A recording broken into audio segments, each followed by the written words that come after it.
छत्रपती संभाजीनगर तथा औरंगाबाद महापालिकेतील फायरमन आणि फायर गाडीवर काम करणारे ड्रायव्हर्स या सगळ्यांच्या विषयाबाबत, त्याचप्रमाणे राष्ट्रीय श्रमिक आघाडीनं इतरही विभागातल्या आरोग्य असेल, वैद्यकीय असेल, एज्युकेशन असेल, गार्डनिंग असेल, पाणीपुरवठा असेल, या सगळ्या विभागातील सुमारे 1200 कर्मचाऱ्यांची यांना बेकायदेशीररित्या कंत्राटी पद्धतीत टाकलेलं आहे. सलग 240 दिवस सेवा झालेली आहे.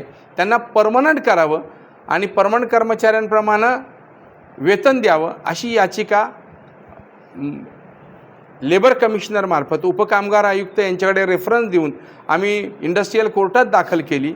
औद्योगिक न्यायालयामध्ये त्याच्यावरती सुनावणी चालू असताना अचानक आपल्या महापालिकेनी औरंगाबाद खंडपीठामध्ये, मुंबई उच्च न्यायालयाच्या औरंगाबाद खंडपीठामध्ये याचिका दाखल केली आणि आम्हाला पुरेशी संधी मिळाली नाही. रेफरन्समध्ये खरं तर 4 महिने समेट अधिकारी त्यांना संधी लेबर कमिशनर मागत होते की तुम्ही येऊन तुमचं म्हणणं मांडा. 4 महिन्यात म्हणणं मांडलं नाही. कुठला ठेकेदार आला नाही की हे माझे कर्मचारी म्हणून जबाबदारी घ्यायला. आणि आता त्यांना नवीन भरती करायची आहे फायरमनसाठी.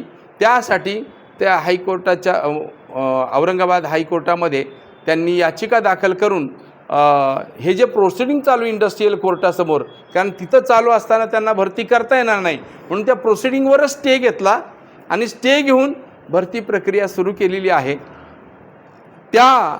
त्यांच्या भरती प्रक्रियेला राष्ट्रीय श्रमिक आघाडीनं मुंबई उच्च न्यायालयाच्या औरंगाबाद खंडपीठामध्ये आव्हान दिलेलं आहे आणि स्थगिती मागितलेली आहे. येत्या 8 तारखेला त्याच्यावरती सुनावणी होईल आणि स्थगिती मिळेल अशी मला खात्री आहे.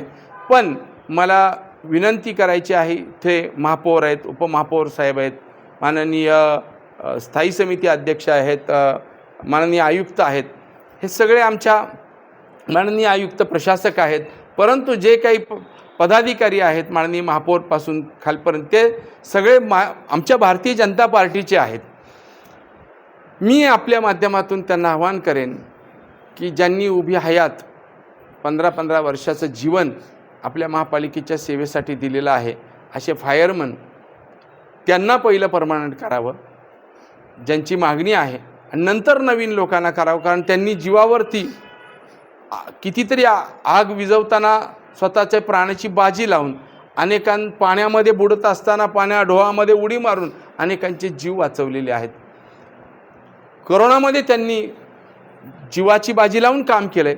त्यांना न्याय द्यावा पहिला आणि त्यांना पहिला परमनंट करावं, तोपर्यंत ही भरती थांबवावी असं मी आवाहन करत आहे.